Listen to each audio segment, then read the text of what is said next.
Yeah, okay, I'll do that again. Evening everyone, welcome to Highways and General Purposes meeting on the 27th of November at the Old School Lane in Denmead. The time is 7:30. Item 1 on the agenda are, in fact, before we do that, I will welcome our new clerk to Highways and General Purposes, Liz Leeming, who will be looking after us in the future. Joe is here to give help to Liz on her first meeting, and will be assisting her in the office as time goes on. Welcome, Liz. Thank you. Item 1 on the agenda is apologies. We've had apologies from Councillor West, and no one else as far as I know. We've not had any in the office, no. Okay. Item 2 on the agenda, declarations of interest. Arising from this agenda, members and officers are invited to declare any relevant interests. Notwithstanding this item, members may subsequently declare interests at any point during the meeting. Are there any declarations from anyone? No? Thank you. And item 3 on the agenda is minutes of the previous meeting. To receive and confirm the accuracy of the minutes of the Highways and General Purposes meeting held on the 18th of September. The people present was Councillor Andreoli and Councillor Vickers. Are you happy for me to sign as a true record? Yep, that's unanimous, thank you.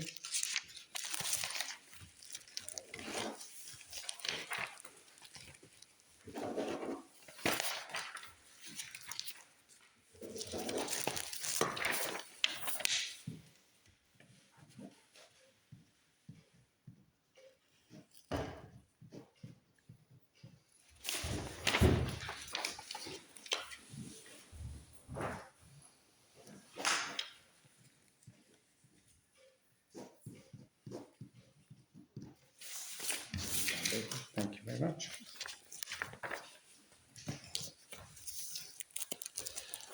Okay, item 4 on the agenda, Highways and General Purposes Committee Projects Report to receive and review.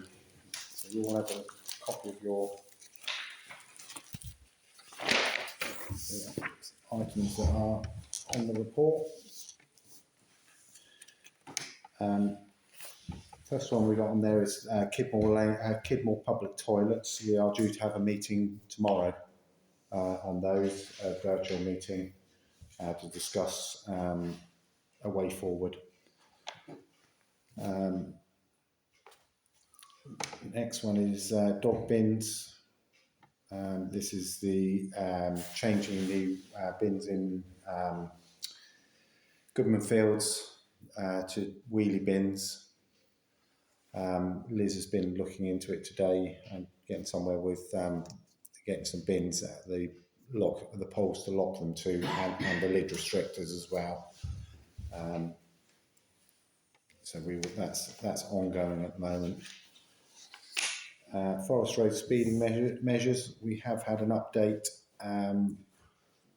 Councillor Andreoli, Langford Smith, Joe and Liz met with Hampshire. Would one of you like to give us an update? I know I've got some plans here that I can show. Thank you, Chair. Yes, so following feedback from the... Sorry? It's on this, sorry. Oh, it's on the agenda. Okay, so we'll give an update later on the agenda, Chair. Right.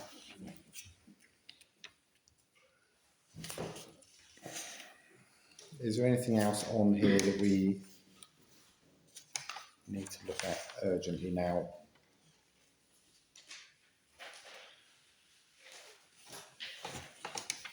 Auto speed watch device. I know that the Councillor West and the head groundsman are due to have a meeting to look at the location outside of one of the properties. Speed indicator signs. That's for the licence for us to be able to have them out on the roads. and we're awaiting Hampshire Highways action on that. Joe, do we know how long ago that was? I think it was June that they said that, around Okay, can we do a chase on that one just to see where we are with that?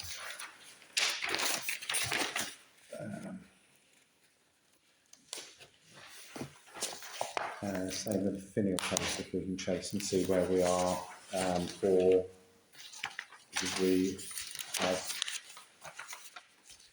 we are paying for the more than 8 post, but the rest of it is to be funded by Hampshire.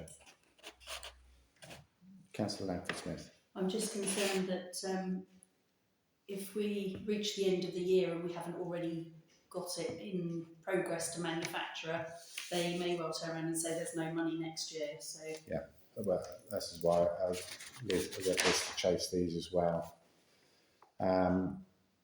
Defibrillator at World's End. Parish clerk was to do a grant application. Same with that. If we can look into where we are with that. If there hasn't been one, then we need to look at where it's. I'm sure Councillor Langford-Smith will be able to help on that.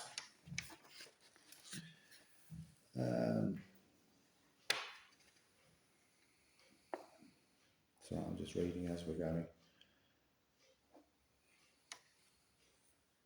The next one, Southern Water. I think we decided not to go any further with that, which was the damage to the verges from the tankers going through, or it wasn't the tankers causing the damage to the verges, it was people trying to avoid the diversion. Councillor Langford-Smith. Sorry, Councillor Andrew, was first, Chair. Sorry. It looks like, as we expected, it's setting up again because the road was closed from Hamilton to Road's End. When I came through yesterday, there weren't any containers in that there, but I assume that's what it was. The road has been closed. We've been expecting it. Councillor Langford-Smith. Yes, I was approached on this as a district councillor by a resident, and I have chased Hampshire. They have said that we have to provide evidence that it was those trucks that have caused damage. So unless we can get photographs of them actually causing the damage, I don't think there's anything we can do. It wasn't actually the tankers causing the damage. It was people taking diversion routes that was causing damage. And I think we have already agreed not to progress that.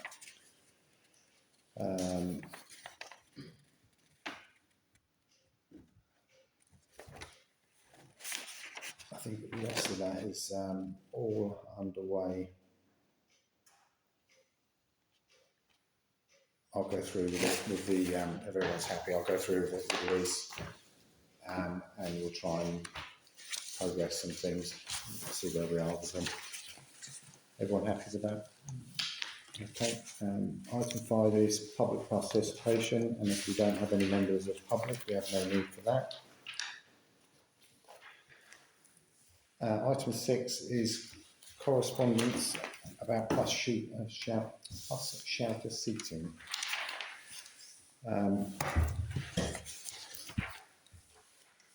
You've all received a copy of an email that was sent into the office regarding seating in the centre of the village of the bus shelters.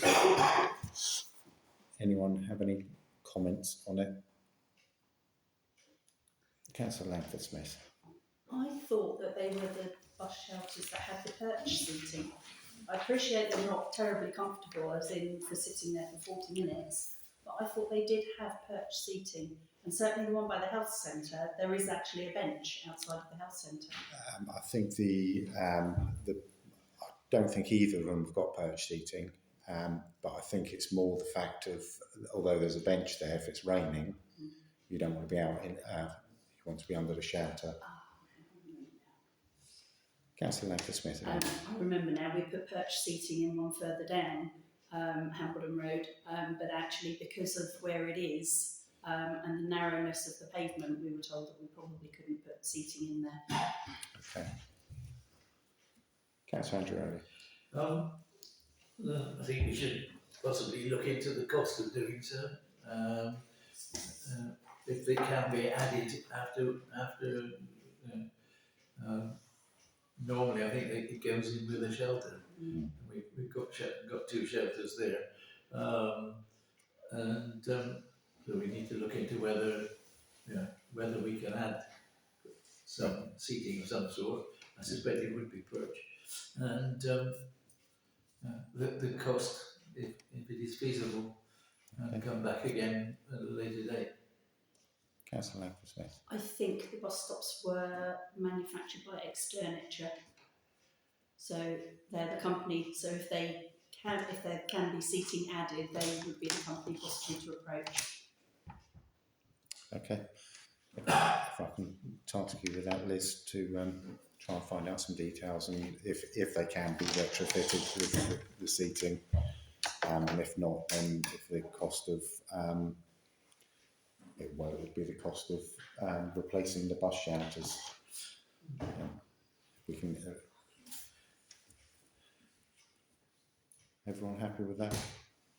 Yeah. Thank you.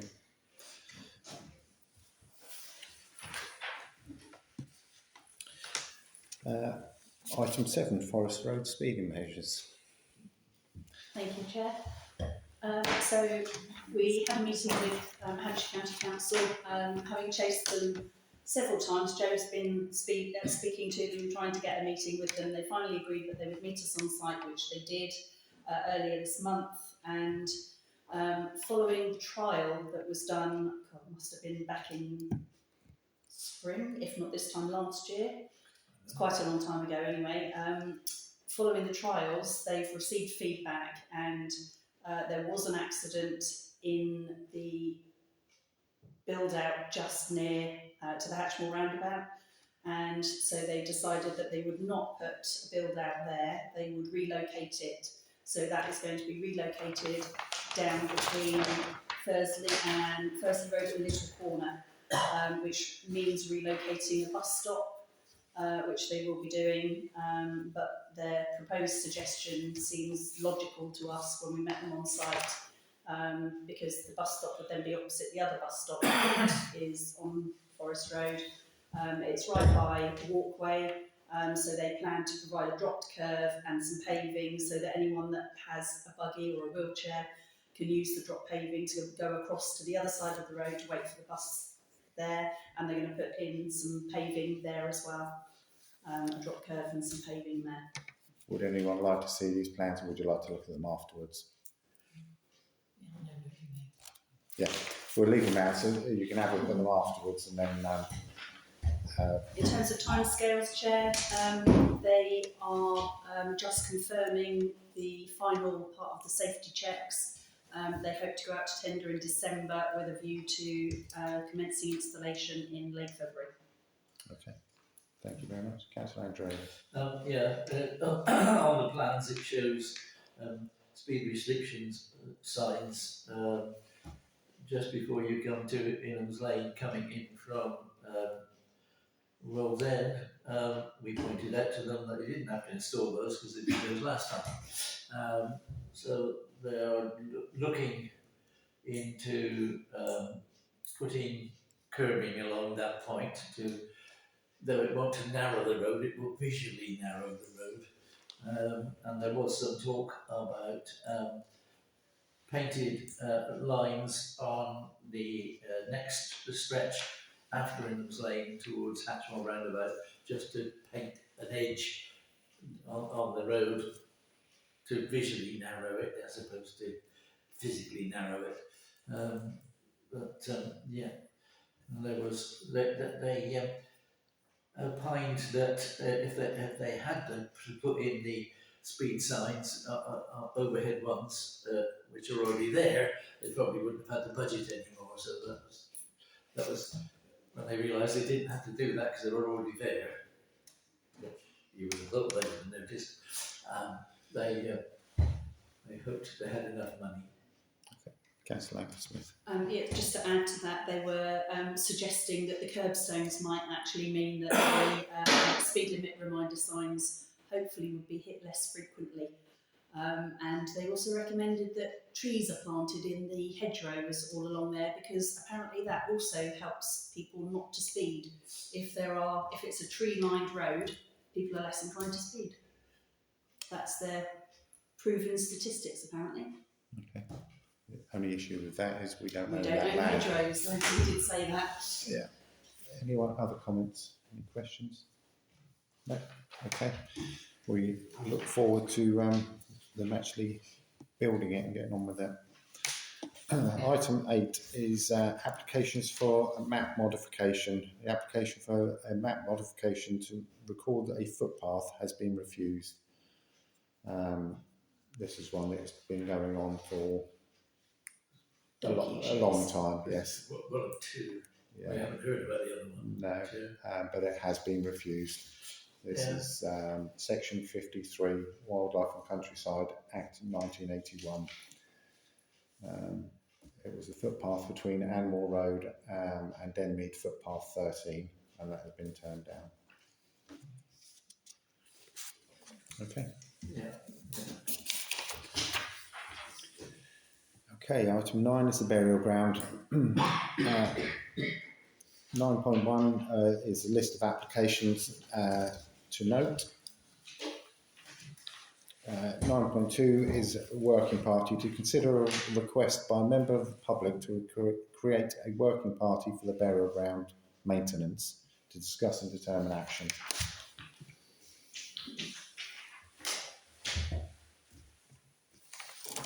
Councillor Andrew.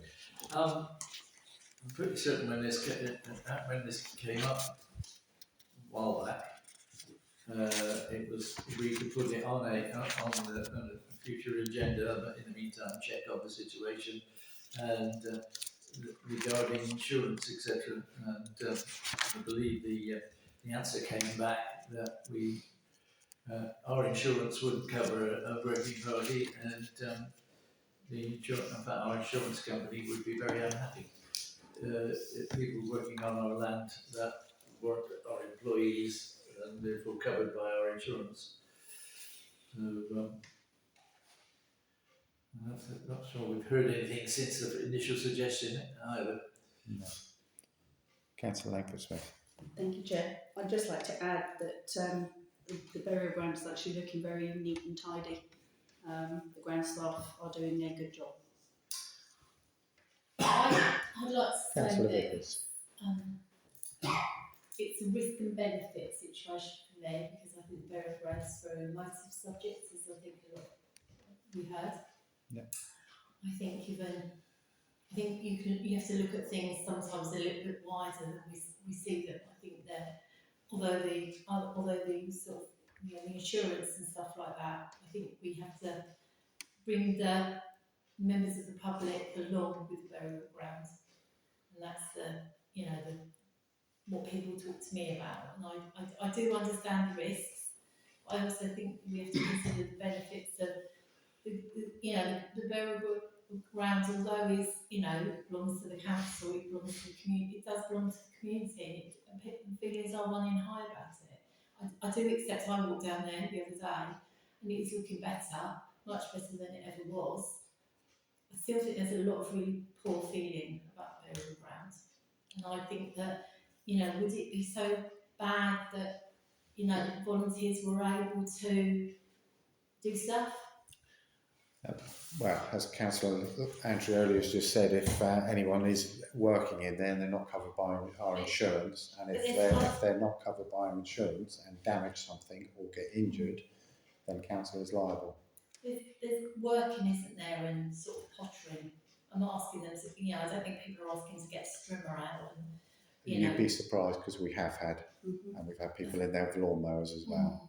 Yeah, I suppose for me, it's like, the balance, striking a decent balance. We can, sit on the high horse and say no because of insurance and health and safety, but I still think that doesn't actually benefit the longer term harnessing of people's, commitment to the burial ground.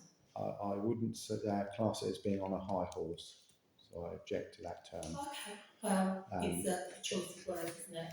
Yeah.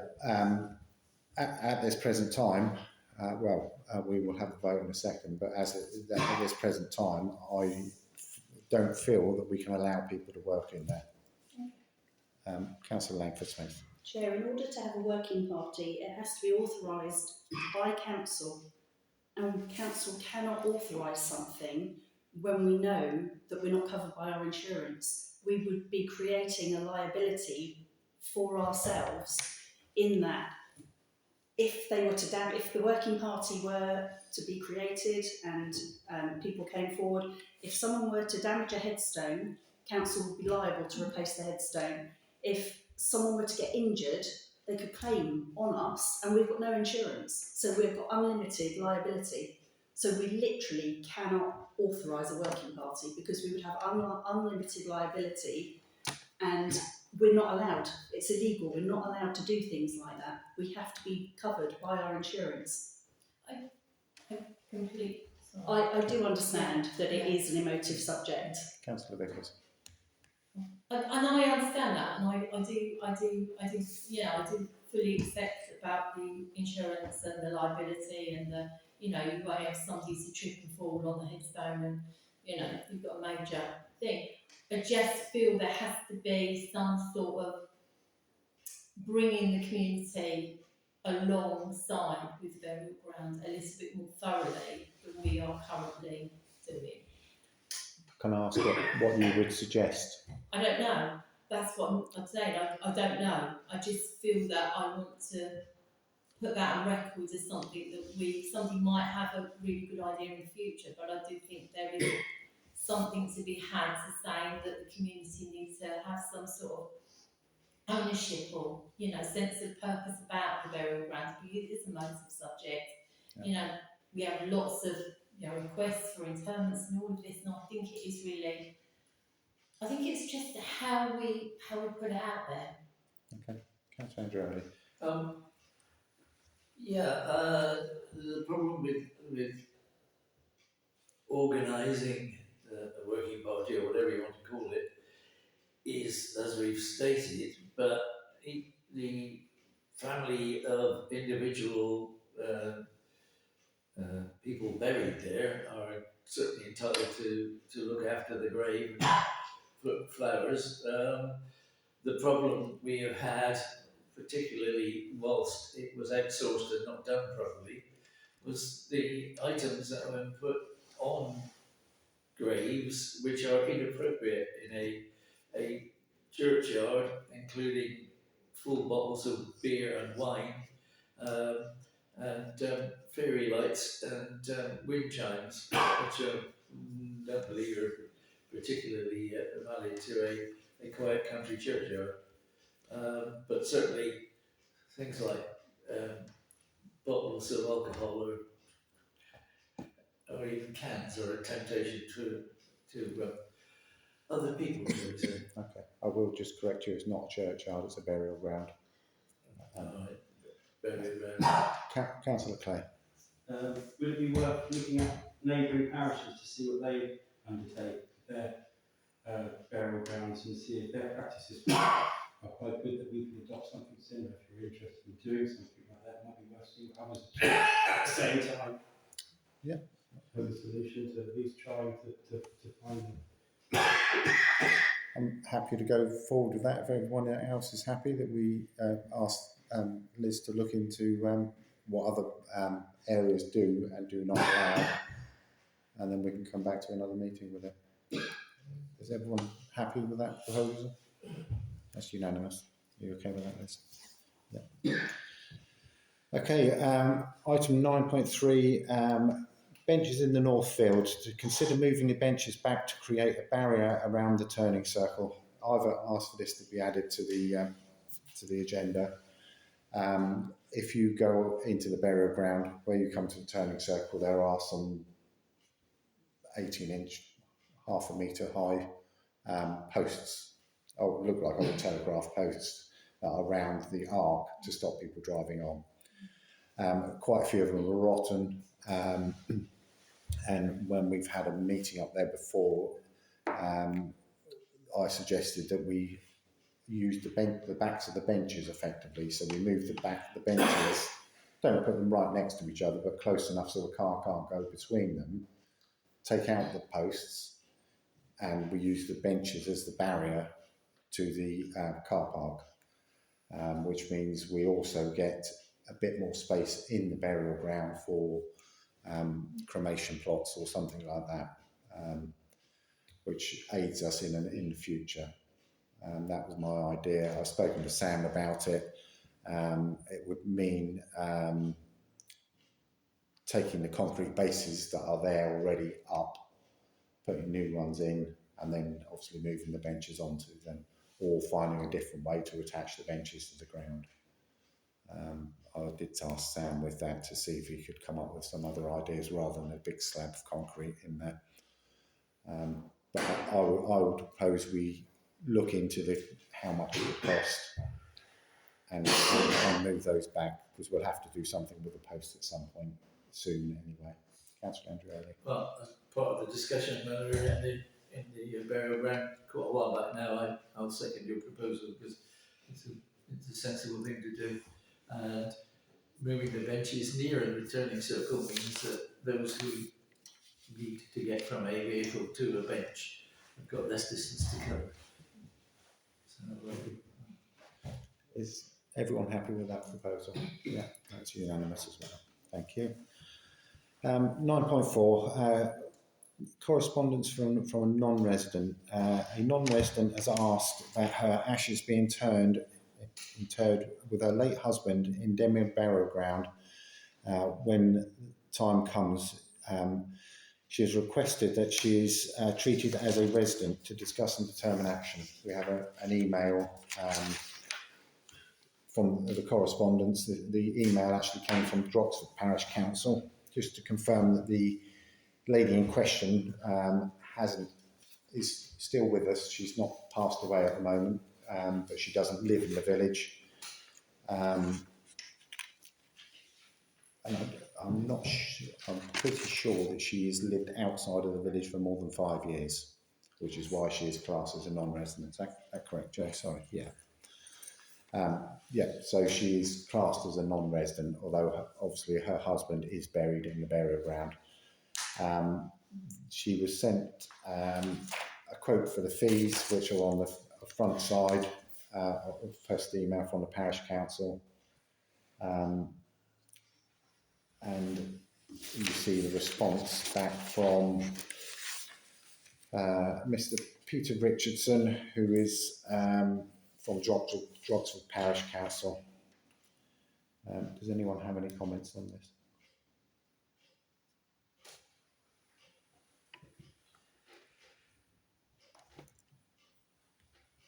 Anyone? Councillor Langford-Smith. I'm struggling a little bit with this one. We do have fees for non-residents for a very good reason, because we are running out of space, and we are actively trying to preserve the space for residents of Denmead. However, this lady was a resident, clearly was a resident when her husband passed, and the space is already used.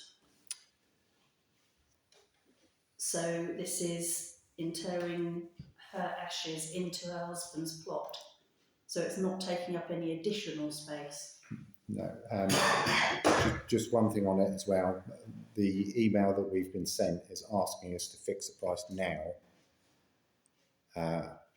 and hold that price until the lady passes.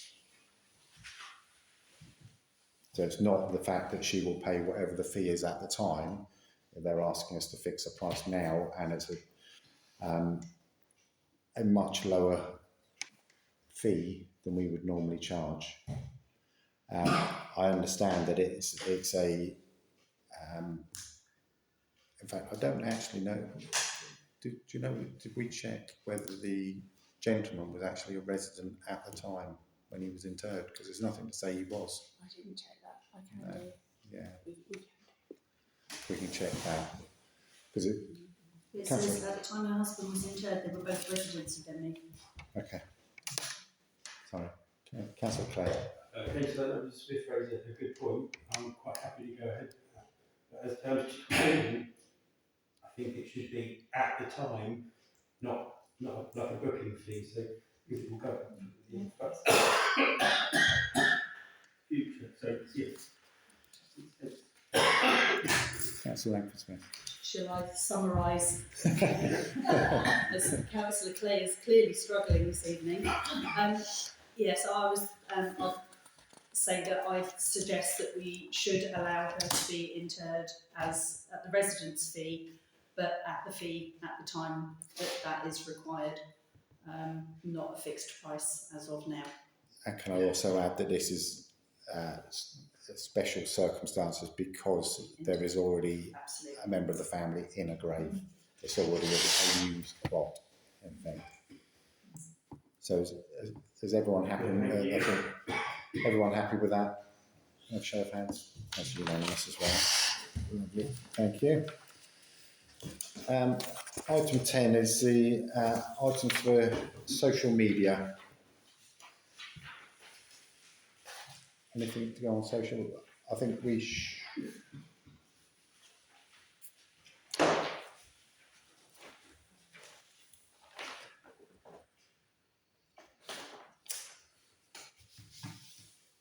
Okay. Councillor Langford-Smith. Chair, I think with everything that's going on with the neighbourhood plan, I think there's more than enough traffic, shall we say, on social media about parish council without adding to it. I think it's a very wise idea to say nothing. Everyone happy with that at the moment? Yeah. Okay. And item 11 is matters for the next meeting. Anything from anyone? You can obviously email Liz in, and she'll add it to the agenda. Okay. Thank you.